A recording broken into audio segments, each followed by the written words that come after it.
qui va nous parler de Vice. Vice est une nouvelle chaîne qui, sauf erreur, nous vient des États-Unis. Oui, du Canada, mais maintenant voilà. les porteurs sont aux États-Unis. Et qui donc est débarquée sur les plateformes comme Proximus. C'est une chaîne, il y en a même deux si je pense, FR, NL. Et depuis la semaine dernière sur vous, Orange, etc. Voilà, et donc je vous propose de faire la connaissance de Malik et de Vice. Oui, bonjour. Bonsoir à tous et merci de m'avoir invité, de m'avoir offert l'opportunité de venir ici. Alors, je vais juste commencer. Est-ce que vous connaissez Vice? Je vois des oui, je vois des non, je vois assez mélangé. C'est normal, c'est pas grave. On est exactement. Mais donc, on a débarqué en effet cette année en Belgique dans le cadre du lancement de notre chaîne télé Viceland. Mais Vice, quelque part, est loin d'être un rookie. C'est-à-dire que Vice est, au niveau global, Vice est le média de référence pour les jeunes adultes, la plateforme de référence qui existe depuis plus de 20 ans et qui touche plus de 100 millions de visiteurs uniques par mois sur nos différents canaux au niveau global. Donc Vice, à la base, était un magazine distribué dans la rue, financé par le gouvernement canadien, pour aider les personnes qui souffraient d'addictions diverses et variées. Donc voilà, des récits pour aider ces différentes personnes-là. Et quelque part, on a rapidement évolué vers... on a gardé cet ADN un peu punk, cet ADN un peu rock'n'roll, qu'on a quelque part maintenant dans tout ce qu'on fait. Donc, depuis plus de 10 ans, on a une plateforme digitale robuste, Vice.com, qu'on a racheté un mogul, à quelqu'un qui était actif dans le porno, ça ne s'invente pas.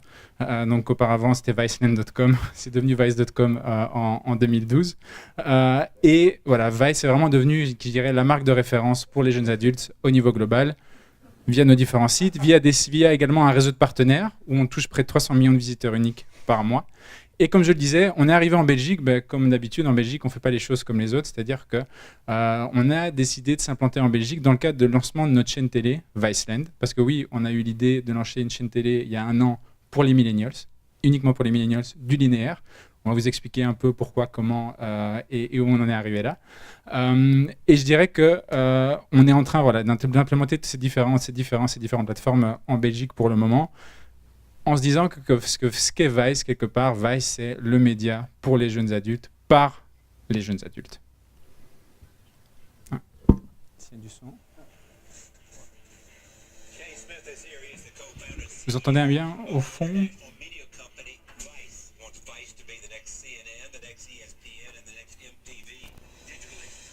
Did you want to be the Time Warner of the street? We already are the Time Warner of the street. C'est la politique qui nous sépare, mais sinon, nous on s'en fout.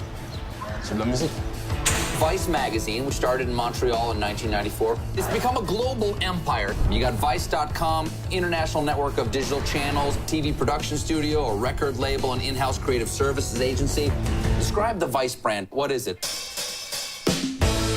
Vice is the voice of a generation. The world's first truly global, multi-platform youth media company. Vice delivers hours of original video content every day, covering the news, culture, and entertainment that define the world we live in. Everyone was investing platform, money into platform, but no one was saying, well, what are we going to fill that pipe with? Vice is a network of channels, each geared to the passions and culture of young people today.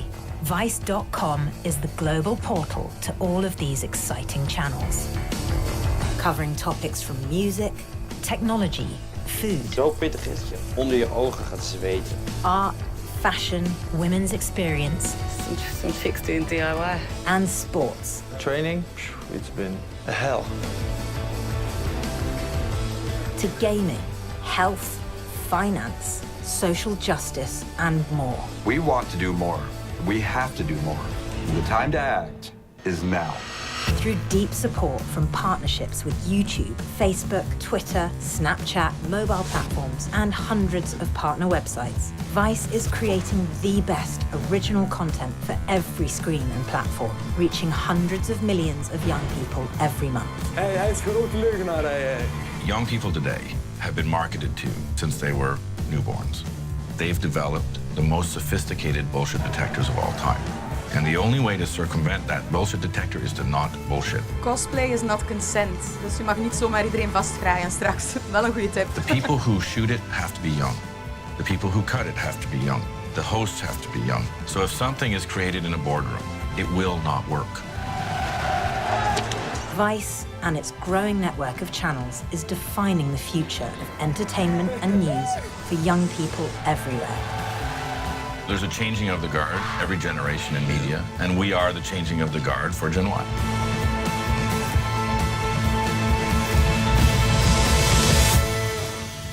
Ouais, c'est là où mon ordinateur est censé exploser, mais c'est voilà. c'est un peu américain, mais ça décrit bien ce qu'on est. C'est-à-dire, on est vraiment un média multiplateforme orienté pour les jeunes. Et je dirais que vraiment, on est devenu le média de référence pour les millennials, également parce qu'on est un média millénial.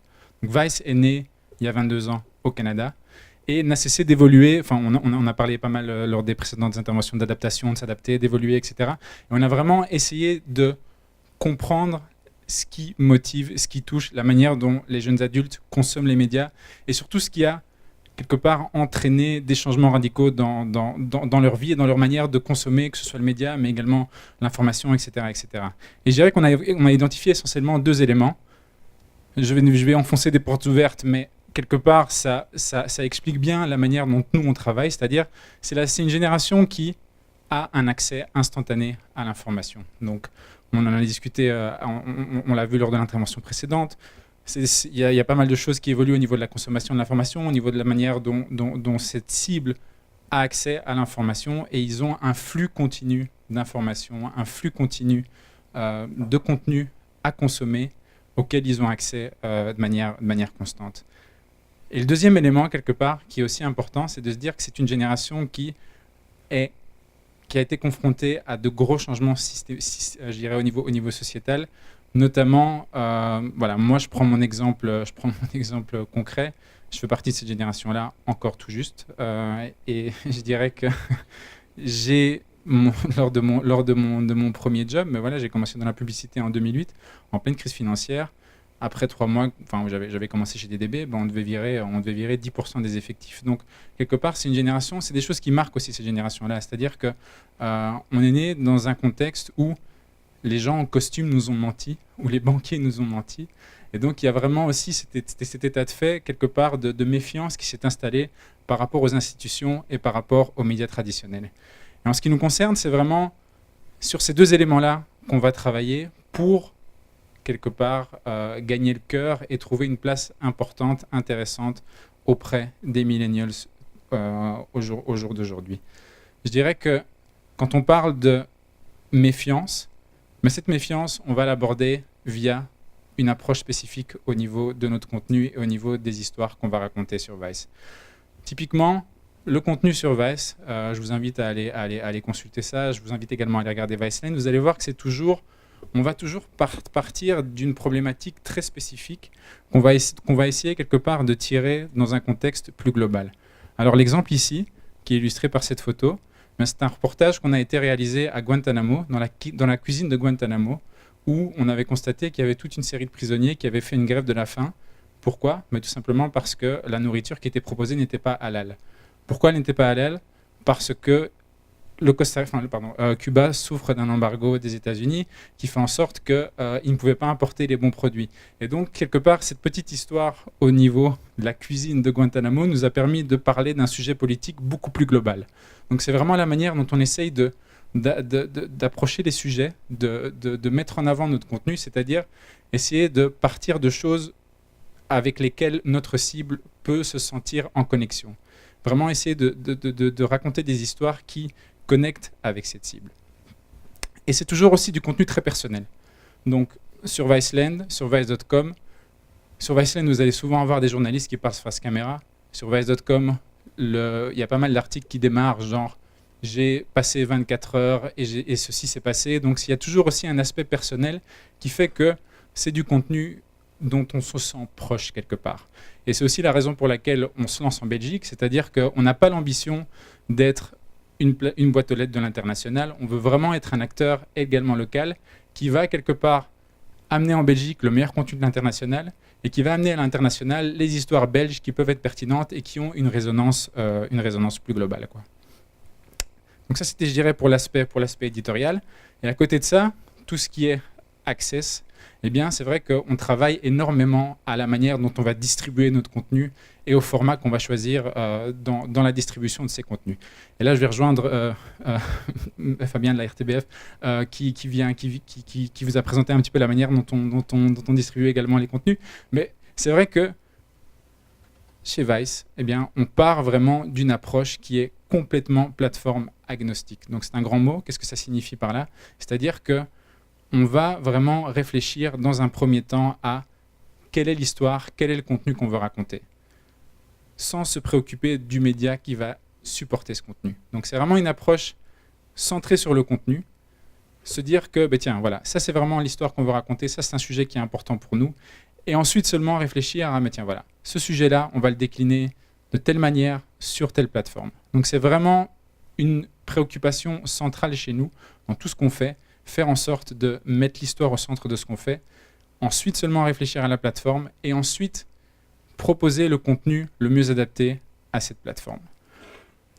Typiquement, on va également réfléchir de manière structurée, à savoir voilà, comment est-ce qu'on peut faire en sorte d'aller toucher la cible au bon moment. De nouveau, j'enfonce peut-être une porte ouverte, mais quelque part, quand on réfléchit à la manière dont on consomme le contenu, on a un mode de fonctionnement qui varie très fort tout au long de la journée, en fonction des plateformes qu'on consomme, et en fonction du moment de la journée, on a également une envie différente de consommer tel ou tel type de contenu. De nouveau, c'est une préoccupation centrale dans tout ce qu'on fait. Donc vraiment, quand on va parler de la Coupe du Monde, je ne sais pas moi, par exemple en 2018, donc quand on va parler des festivals, eh bien on va faire en sorte que le matin, on va pousser sur les réseaux sociaux du contenu 10, 20, 30 secondes maximum qui va vraiment être snackable, comme on dit, qu'on peut consommer de manière rapide, de manière simple, quand on est en train de prendre les transports en commun, quand on est en train de scroller sur sa timeline Facebook, Twitter, etc., etc. Plus tard dans la journée, on prend un café, on a peut-être un peu plus de temps pour consommer un reportage vidéo, un reportage photo, et pour in fine se retrouver fin de journée sur Viceland où le même sujet sera tiré sur un programme plus long. Donc vraiment, c'est cette réflexion-là qui nous occupe tout le temps et qui fait qu'on va vraiment décliner un sujet de manière différente en fonction des moments de la journée. Alors, je viens de parler également de plateforme, mais c'est vrai que voilà, il n'y a pas de secret. On est tous confrontés en tant que publisher à la même problématique, c'est-à-dire que notre cible, elle est sur Facebook, elle est parfois sur Twitter, elle est sur Instagram, elle est sur Snapchat. Donc il faut aussi la chercher là-bas et il faut aussi faire en sorte de proposer du contenu qui soit adapté à cette plateforme-là. Donc comme je disais, voilà, il n'y a pas de souci quand on parle, enfin il n'y a pas de secret quand on parle millennials, mais voilà. Je pense pas que je doive commenter ce graphe qui part de lui-même. Donc on voit Snapchat qui sort du lot, Instagram un petit peu, et puis on a la machine Facebook qui domine tout le reste. Donc vraiment, nous, notre rôle aussi, c'est de comprendre les mécanismes qui font en sorte que du contenu soit poussé, soit présent en première position sur Facebook, s'adapter sans arrêt aux nouveaux algorithmes de Facebook. On a la chance d'avoir au niveau global, voilà, on est un des partenaires privilégiés de Facebook, donc on peut également très rapidement s'adapter quand il y a un nouveau algorithme, quand il y a des changements au niveau de la mécanique de Facebook, pour faire en sorte que voilà, on soit toujours présent, pertinent dans la timeline de nos usagers. Et last but not least, voilà, le bon device, c'est vraiment aussi, ça fait partie de nouveau de manière intégrante, je dirais, de notre réflexion. De nouveau, quand on parle millennials, voilà, on a 70% de notre contenu qui est consommé sur mobile, on monte à près de 95% pendant le week-end. Donc quelque part, pour nous aussi, c'est important d'aller chercher cette cible sur les formats et sur les devices que la cible va utiliser, en se disant que voilà, parfois des changements qui peuvent paraître assez anodins, eh bien, ce sont des changements qui ont un impact énorme en fait, sur la manière dont le contenu est consommé et sur la manière dont la cible va engager avec ce contenu. Et juste pour finir là-dessus, voilà, quelque part, pour nous, lancer une chaîne télé, c'était boucler la boucle. Donc c'est un petit peu paradoxal ce que je peux dire là, mais c'est-à-dire qu'on a vraiment fait un trajet qui nous a mené d'un média magazine vers une plateforme digitale, vers, in fine, le lancement de Viceland en 2016 au niveau global et en 2017 en Belgique. Donc on est un des premiers pays à pouvoir distribuer Viceland. Et Viceland était, in fine, le chaînon manquant dans cette stratégie plateforme agnostique que je décrivais à l'instant. C'est-à-dire vraiment faire en sorte de nous proposer une plateforme supplémentaire, un média supplémentaire pour raconter les histoires qu'on souhaite raconter, pour aborder les sujets qu'on souhaite aborder et pour pouvoir, voilà, quelque part, utiliser la force de la télé, parce que la télé reste toujours pertinente, quoi qu'on puisse en dire, même pour les jeunes adultes, mais pouvoir quelque part utiliser le narratif, la manière dont on raconte une histoire en télé et de rajouter ça à tout ce qu'on faisait par le passé. Voilà. That's it. Ouais, merci Mali.